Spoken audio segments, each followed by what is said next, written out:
बिस्मिल्लाहिर्रहमानिर्रहीम। डॉक्टर इनाम दोबारा आपकी खिदमत में हाज़िर हूँ। डॉक्टर्स की ज़िंदगी जो है ना, एक तो पास करने के बाद तो होती है, लेकिन हमें शुरू से ही 4th ईयर और फाइनल ईयर में वार्ड में रोटेशन में भेज दिया जाता था। हर डिपार्टमेंट में आपको कुछ टाइम लगाना पड़ता था, कभी गायनी में, लेबर रूम में कुछ केसेस हमें करने पड़ते थे, जैसे बच्चों के डिपार्टमेंट में, सर्जरी में, मेडिसिन में। तो मुझे कुछ याद आ रहा है कि हम जब मेरा ख्याल है फाइनल ईयर में थे या 4th ईयर के एंड पे थे, हमारी रोटेशन होली फैमिली में बच्चों के डिपार्टमेंट में कर दी गई थी। वहाँ पे डॉक्टर दोसल होते थे, बड़े अच्छे बच्चों के फिजिशियन थे। उनकी मिसेस जुबैदा दोसल हमारी गायनी की डॉक्टर थी, वो भी बड़ी अच्छी थी, क्योंकि हमारे शुरू के बैच थे। और जो हमारे ये टीचर थे जो क्लिनिकल साइड के थे, इनको पढ़ाने का बड़ा शौक था। कुछ चीज़ें हमें वो शुरू में सिखा रहे थे जो कि बड़ी इंटरेस्टिंग है। इसको मैं 2 हिस्सों में तकसीम कर दूंगा। पहला हिस्सा तो ये है कि जब हम उनके पास गए तो उन्होंने हमें बहुत सारी चीज़ें बच्चों के बारे में बताई थी। बच्चे जो है ना, तब मैं आपको मोस्टली पता ही होगा, लेकिन मैं आपको बता दूं कि बच्चों को 2-3 कैटेगरी में तकसीम कर देते हैं। एक नियोनेट होते हैं, यानी न्यू बॉर्न होते हैं, वो 1 महीने की उम्र तक के बच्चों को कहते हैं। कुछ लोग इससे भी ज़्यादा जाते हैं, कुछ 28 दिन कहते हैं, लेकिन अंदाज़न आप समझ लें नियोनेट वो बेबी हैं जो 1 महीने से कम है। इसके बाद न्यू बॉर्न है, जो कि ये इसके बाद से लेके 1 साल के अंदर है। उसके बाद 1 से तकरीबन 4 साल तक उनको टॉडलर कहते हैं, और 4 साल के बाद वो फिर चाइल्ड कहलाने लगते हैं। तो वो हमें डॉक्टर दोसल साहब, क्योंकि बड़े एनर्जेटिक थे, वो हमें बता रहे थे चंद एक चीज़ें हमें जो उस वक्त सीखी अभी तक याद है। मसलन ये है कि जब बेबी आपको देख रहे हैं तो आप पहले उसको ऑब्जर्व करें, देखें कि उसके कोई एबनॉर्मलिटी चेहरे पे तो नहीं है। अगर उसके ये नथने पिचक रहे हैं, फूल रहे हैं, और आपकी इनकी बच्चों की रिब्स अंदर घुस रही हैं और बाहर निकल रही हैं, ये जो आपकी जो हड्डियां हैं सीने की और पेट के अंदर से उसमें रिसेशन सी, उसके अंदर डिप्रेशन होती है, सांस तेज चल रहा, तो इसका मतलब है कोई ब्रीदिंग डिसऑर्डर है, कोई निमोनिया है, कुछ है, तो ये चीज़ें थी।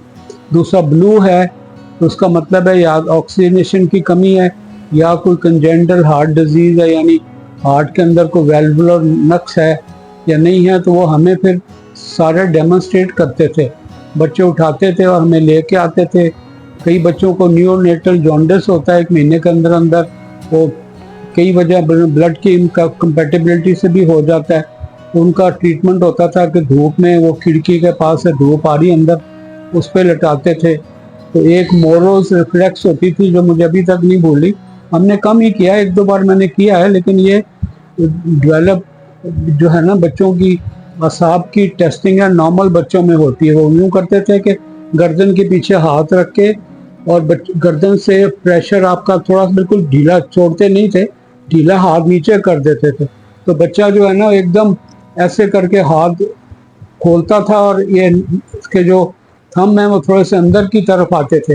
वो स्टार्टल्ड होता है ना, जैसे कि डर गया बच्चा, एकदम आपने सर के नीचे से आपने सपोर्ट छोड़ी, मगर हम लोग पकड़े रखते थे, बिल्कुल ढीला नहीं छोड़ देते थे, क्योंकि उनके नेक मसल वगैरह भी डेवलप नहीं होते थे। तो ये जो है ना वो मोरोज रिफ्लेक्स, ये नॉर्मल है। अगर वो ना हो ये, तो इसका मतलब होता है कि उनको बच्चों को असाब का प्रॉब्लम है। ये कुछ 1 महीने तक ये इसके करीब भी ये फिर मसल बच्चे के नेक के डेवलप होते हैं तो ख़त्म हो जाती है। दूसरा ये फोंटेनेला है, यहाँ नरम हड्डी होती है, इंटीरियर और पोस्टीरियर 2 हैं। इसके अंदर हड्डियाँ को एक्सपेंशन होती है ना ब्रेन की, तो हड्डियाँ जुड़ती नहीं है, ऐसा ऐसा करके जुड़ती हैं।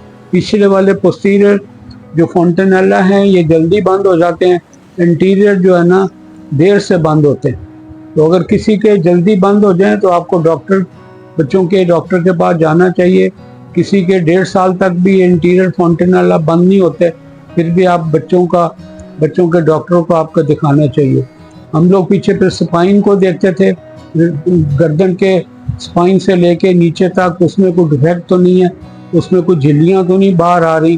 कई तरह की मेनिंगोसील और इस तरह की चीज़ें होती हैं जो से मेनिंजिस बाहर आ जाती है, और न्यूरोलॉजिकल प्रॉब्लम आते हैं वो देख लेते थे। एक कंजेंटल हिप डिसलोकेशन है कि पैदाइशी तौर पे कहीं हिप तो डिसलोकेट तो नहीं होगी। हम दोनों घुटनों से पकड़ के उसकी पेल्विस के मसल को यूं करते थे, नॉर्मली वो दोनों बराबर होते थे। उसमें अगर रिस्ट्रिक्शन है तो मीन्स के हो सकता है इसको बच्चे को कंजेंटल हिप डिसलोकेशन हो।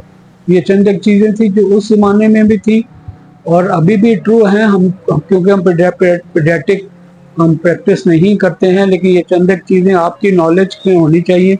अगर कोई ऐसी चीज़ है तो बताएं। फिर क्लेफ्ट पैलेट होते थे, ये अगर तो हिप में क्लेफ्ट है तो वो तो इसका मतलब दूर से नजर आता है, लेकिन अंदर सॉफ्ट पैलेट है जिसको हम तालू कहते हैं, पता नहीं उर्दू में उसको क्या कहते हैं, लेकिन तालू कई बार फटे होते हैं, कई बार कंप्लीट होता है सॉफ्ट भी, हार्ड पैलेट भी कभी सिर्फ सॉफ्ट में होता है। तो इसकी रिपेयर मुमकिन है और बहुत मुश्किल नहीं है, जल्दी करवा लेनी चाहिए, लिंगर ऑन नहीं करना चाहिए। अगर आप सालों उसको परवाह नहीं करेंगे तो हो सकता है उसको बच्चे को या बच्ची को बोलने में प्रॉब्लम पैदा हो। तो ये सारी चीज़ें इनिशियली हमें उन्होंने सिखाई थी, अभी तक हमारे नक्श हैं दिमाग के अंदर। ऑल्दो में प्रैक्टिस में हमें इसका कम मौका मिलता देखने का, लेकिन ये बड़ी अच्छी पॉजिटिव चीज़ें जो आम वालिदैन को पता होनी चाहिए। दूसरा ये था कि हम जब गए तो डॉक्टर साहब ने कहा कि आपको अब आप हॉस्पिटल में आ गए हो, आपको ड्रिप लगानी आनी चाहिए, किसी को वेन, लेकिन मैं आपको अपने बच्चों पे प्रैक्टिस करने की इजाज़त नहीं दूंगा, तो आप अपने ऊपर प्रैक्टिस करें। तुम्हारा कोई 10-12 का बैच था शायद वो वाला उनके पास, तो हमने दो के पेयर बना लिए। मेरे पास डॉक्टर तारिक हमारे क्लास फेलो थे, बाद में हमारी यूनियन के प्रेसिडेंट भी बने, वो मेरे हिस्से में आए। उन्होंने मेरे बाजू में को 3-4 प्रिक किए, उनको पसीना आना शुरू हो गया कि वो ब्लड नहीं निकल रहा था। तो मैंने उन तारिक से कहा, मैं कहा तारिक भाई आप फिक्र नहीं करें, आप घबराएं नहीं, मुझे कोई डर नहीं है, 3-4 प्रिक और भी कर ले, मैं डरने वाला नहीं हूँ। खेलते थे हम लोग हॉकी क्रिकेट वगैरह गेम्स थी हमारी में, तो हमें परवाह नहीं होती थी। खैर अल्टीमेटली उन्होंने तीसरी चौथी अटैम्प्ट में मेरा वेन से ब्लड उन्होंने लिया, फिर जाहिर है ज़ाया कर देते थे। अब मेरी बारी आ गई, उनको दिल तो किया कि मैं भी 3-4 प्रिक करूँ, लेकिन क्योंकि हमारे दोस्त थे, फिर मैंने उनको किया। तो लकीली फर्स्ट अटैम्प्ट में मैंने उनका जो वेनी सेक्शन किया और मैंने ब्लड ड्रॉ कर लिया और शुक्र का सांस लिया, उसको भी ड्रॉ करके उसके ऊपर स्वैब रखा।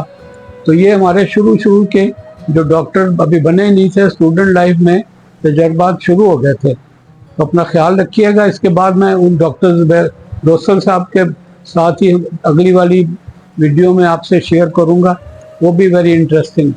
दुआओं में याद रखिएगा, अपना ख्याल रखें। अल्लाह हाफिज़, अस्सलाम वालेकुम।